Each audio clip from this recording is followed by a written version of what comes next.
El panorama de la ciencia, por Bertrand Russell. 7. Capítulo primero. Ejemplos de métodos científicos. 4. Pavlov.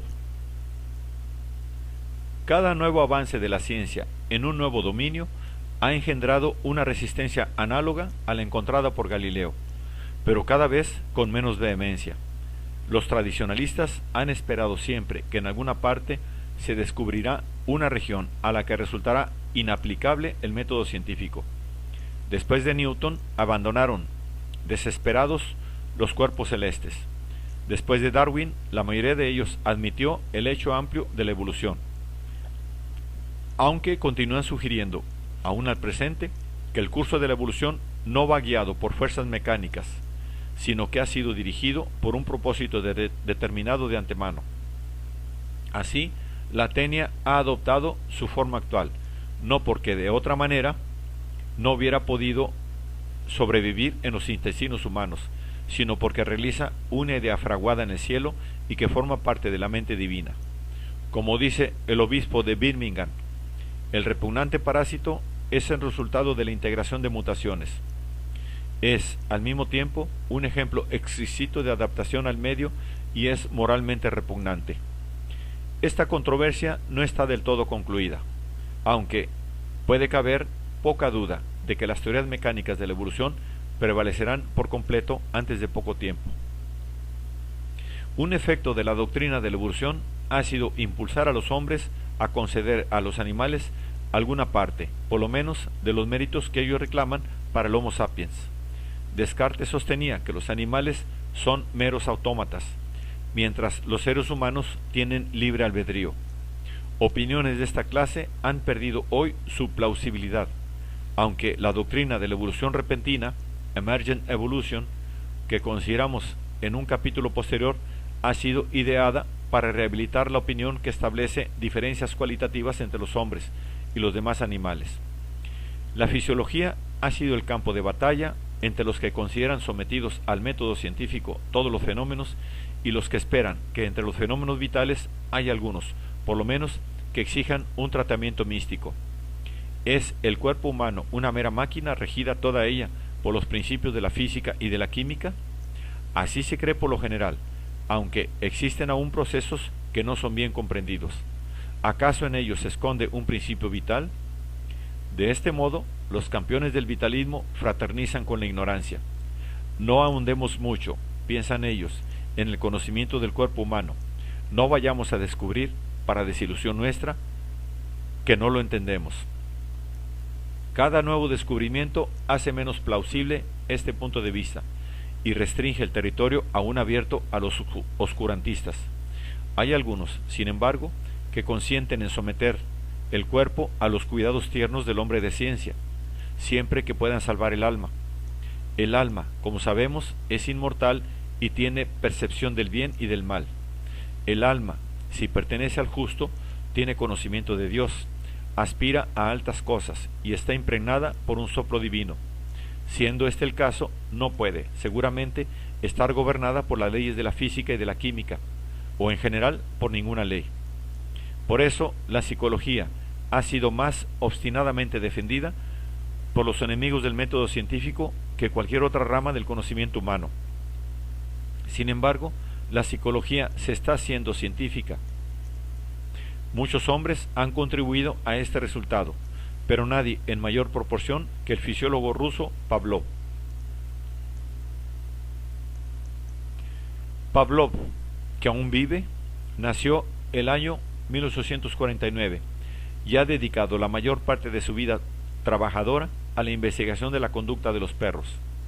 Esta, sin embargo, es una afirmación demasiado amplia, pues su principal labor ha consistido meramente en observar cuándo fluye saliva de la boca del perro y en qué cantidad. Esto ilustra una de las características más importantes del método científico, como opuesto a los métodos de los metafísicos y teólogos. El hombre de ciencia busca hechos que sean significativos en el sentido de conducir a leyes generales, y esos hechos están frecuentemente desprovistos de interés intrínseco. La primera impresión de una persona no científica, cuando se entera de lo que se hace en algún laboratorio famoso, es la de que todos esos investigadores están perdiendo su tiempo en trivialidades. Y los hechos que tratan de esclarecer intelectualmente son a menudo, en efecto, en sí triviales y carentes de interés. Ello puede aplicarse al caso concreto de la especialidad de Pavlov, a saber, el flujo de la saliva en los perros. Pero, estudiándolo, llegó Pavlov a establecer leyes generales que rigen la conducta de muchos animales y aún la de los seres humanos. El procedimiento es el siguiente. Todo el mundo sabe que la vista de un manjar suculento hace fluir saliva a la boca de un perro. Pavlov coloca un tubo en la boca del perro para poder medir la cantidad de saliva que produce el manjar apetecido. El flujo de saliva, cuando hay alimento en la boca, es lo que se llama un reflejo, que es una de las cosas que el cuerpo hace espontáneamente y sin que influya la experiencia. Hay muchos reflejos, algunos muy determinados, otros menores. Algunos de estos reflejos pueden ser estudiados en los niños recién nacidos, pero otros solo se presentan en un periodo ulterior del crecimiento. El infante estornuda, bosteza, se despereza, mama, vuelve los ojos hacia una luz brillante y realiza otros movimientos corporales sin necesidad de aprendizaje previo. Todas estas acciones se llaman reflejos. En el lenguaje de Pavlov, reflejos incondicionados. Entran en la esfera a que anteriormente se aplicaba la vaga denominación de instinto. Los instintos complicados, como la construcción de los nidos de los pájaros, resultan ser una serie de reflejos. En los animales inferiores, los reflejos son poco modificados por la experiencia. La polilla continúa precipitándose sobre la llama, aún después de haberse chamuscado sus alas. Pero en los animales superiores, la experiencia tiene un gran efecto en los reflejos. Y esto sucede, por lo general, en el hombre.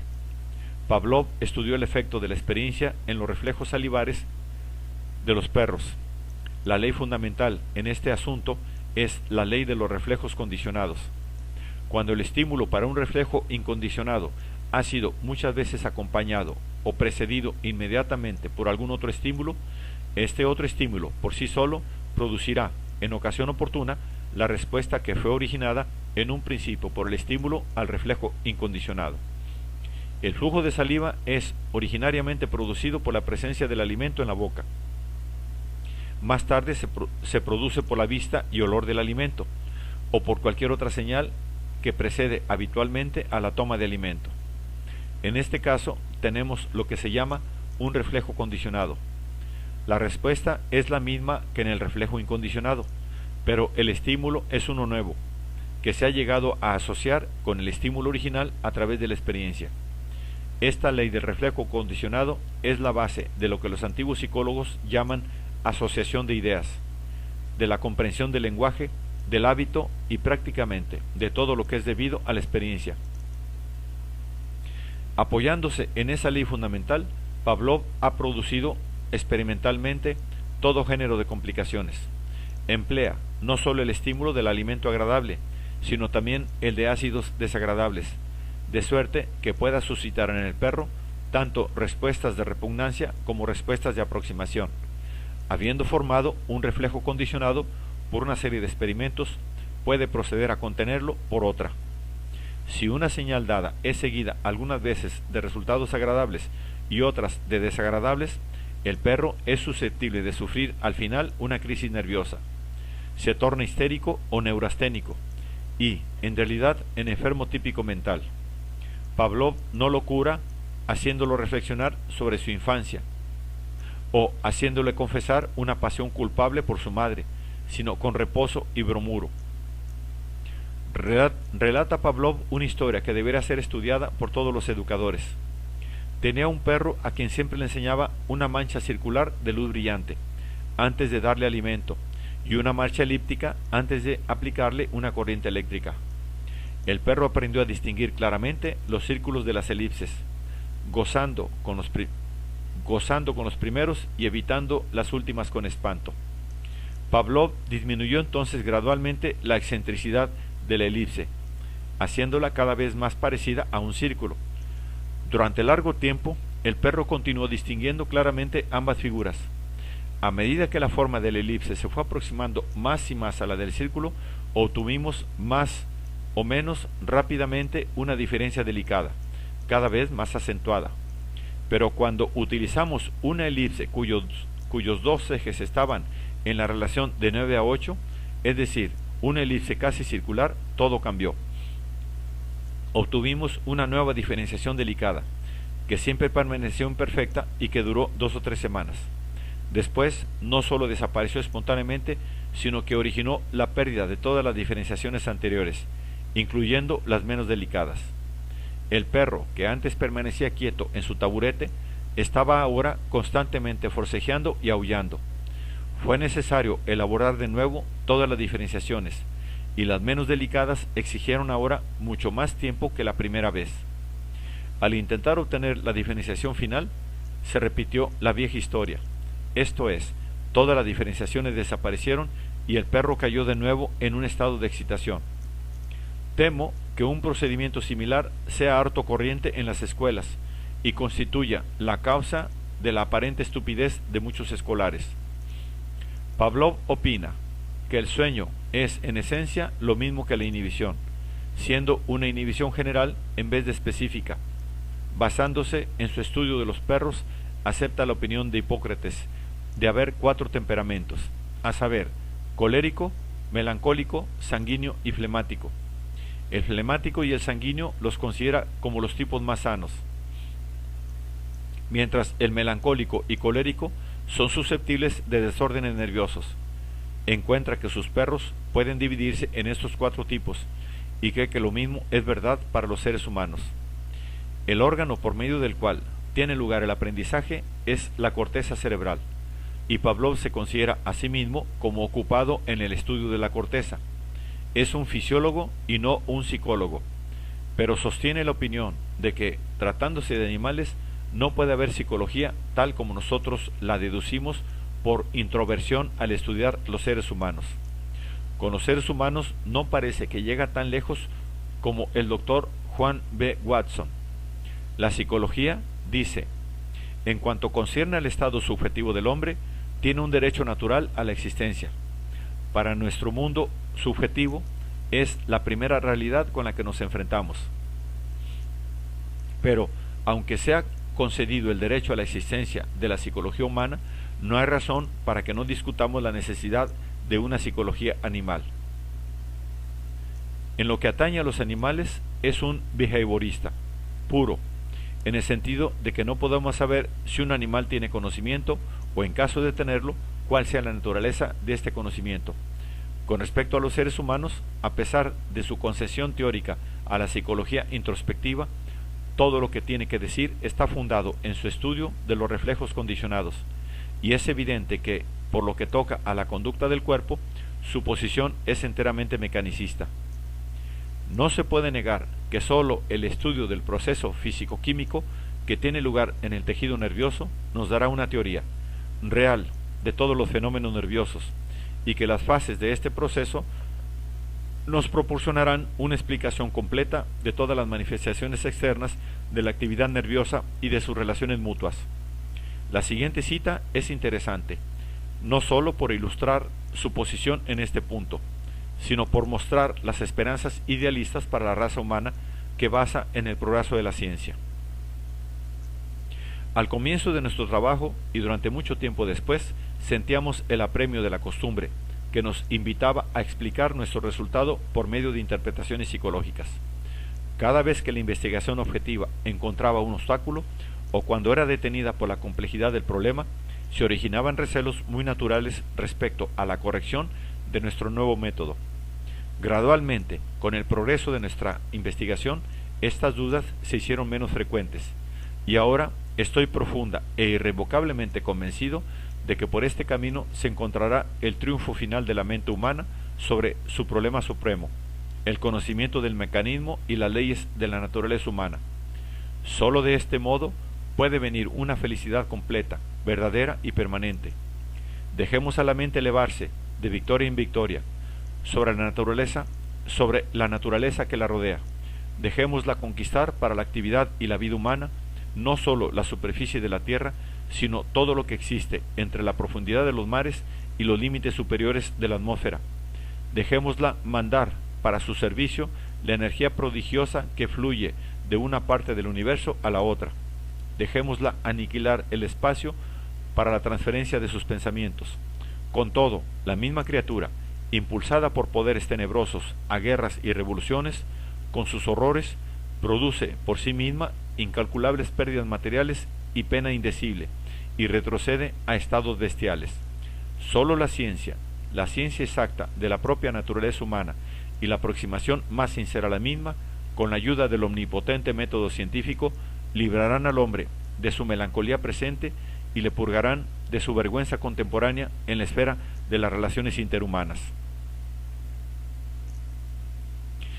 En metafísica no es ni materialista ni mentalista. Sostiene el criterio que yo creo firmemente ser el verdadero, de que la costumbre de distinguir entre el espíritu y la materia es una equivocación, y que la realidad puede ser atribuida a ambos o a ninguno, con igual justicia. Llegamos ahora, dice, a juzgar al alma, la mente y la materia como una sola cosa, y con este criterio no habrá necesidad de una elección entre ellos. Como ser humano, Pavlov tiene la sencillez y la regularidad de los hombres sabios de una época anterior, como por ejemplo Immanuel Kant. Ha vivido una tranquila vida de hogar y ha sido invariablemente puntual a su laboratorio. Una vez, durante la revolución, su ayudante se retrasó 10 minutos y adujo como excusa la revolución. Pero Pavlov replicó: ¿qué importa una revolución cuando tienes trabajo en el laboratorio? La única alusión a los trastornos de Rusia que se encuentra en sus escritos está relacionada con la dificultad de alimentar a sus animales durante los años de escasez de forraje. Aunque su labor ha sido de tal índole que pudo ser reputada como sostén de la metafísica oficial del Partido Comunista, Pavlov piensa muy mal del gobierno soviético y lo declara vehementemente en público y en privado. A pesar de esto, el gobierno le ha tratado con toda consideración y ha surtido generosamente su laboratorio con todo lo que ha necesitado. Rasgo típico de la moderna actividad científica, si se la compara con la de Newton o aún la de Darwin, es que Pavlov no haya intentado una perfección estatuaria en la presentación de sus teorías. La razón de no haber dado una exposición sistemática de nuestros resultados durante los últimos 20 años es la siguiente: el campo es del todo nuevo y la labor ha avanzado constantemente. ¿Cómo podría detenerme en una concepción comprensiva para sistematizar los resultados cuando cada día nuevos experimentos y observaciones nos traen hechos adicionales? El ritmo del progreso en la ciencia actual es demasiado grande para obras tales como Los Principia de Newton o El origen de las especies de Darwin. Antes de que un libro semejante pueda ser completado, resultaría anticuado. En muchos aspectos esto es sensible, pues los grandes libros del pasado poseen cierta belleza y magnificencia que están ausentes de los folletos fugitivos de nuestros días. Pero es esa una consecuencia inevitable del rápido incremento del conocimiento y debe por eso ser aceptada con filosofía. ¿Podrán los métodos de Pavlov hacerse extensivos a la totalidad de la conducta humana? Ello es cuestionable, pero en todo caso abarcan un vasto campo, y dentro de este campo han demostrado el modo de aplicar los métodos científicos con exactitud cuantitativa. Pavlov ha conquistado una nueva esfera para la ciencia exacta, y debe, por ello, ser considerado como uno de los grandes hombres de nuestro tiempo. El problema que Pavlov ataca con éxito es el de someter a la ley científica lo que hasta ahora se llamaba conducta voluntaria. Dos animales de la misma especie o un mismo animal en dos ocasiones diferentes pueden responder diferentemente al mismo estímulo. Esto dio origen a la idea de que hay algo llamado voluntad que nos capacita para responder a situaciones caprichosamente y sin regularidad científica. El estudio de Pavlov sobre los reflejos condicionados ha demostrado que la conducta, cuando no viene determinada por la constitución congénita de un animal, puede, no obstante, tener sus propias reglas y ser tan susceptible de tratamiento científico como lo es la conducta gobernada por los reflejos condicionados. Como dice el profesor Hobben, en nuestra generación La labor de la escuela de Pavlov ha atacado con éxito, por primera vez en la historia, el problema llamado por el doctor Haldane, conducta consciente, en términos no teológicos. Lo ha reducido a la investigación de las condiciones bajo las cuales se han de descubrir nuevos sistemas reflejos. Cuanto más se estudia este asunto, más importante parece ser. Por eso, Pavlov debe ser clasificado entre los más eminentes hombres de ciencia de nuestra época.